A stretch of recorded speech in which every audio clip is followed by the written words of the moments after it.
আসসালামু আলাইকুম। তো এখানে একটি টাঙ্কি ফিটিং করলাম। তো প্রথমে এখানে ২টি বাথরুমে লাইন ছিল। তাও আবার 3-4 পাইপ দিয়ে আপনার এই সম্পূর্ণ লাইন টানা ছিল। এখন আমি 3-4 পাইপ থেকে ১ ইঞ্চি পাইপ করেছি, কনভার্ট করে।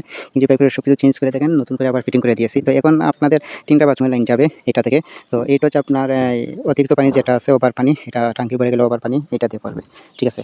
আর এই হচ্ছে আমার টাঙ্কি ফিটিংস যেটা দিয়ে টাঙ্কি থেকে পানি আউট হবে। ঠিক আছে? তো এখানে দেখেন আমি গ্যাস পাইপ দিছি। আবার পাইপ দিয়ে এইটা দিয়ে এখানে এদিক দিয়ে আমি নিয়ে আসছি। এদিকে এসে এইদিকে আবার আরেকটি বাথরুমে আমার লাইন চলে গেছে এইদিকে।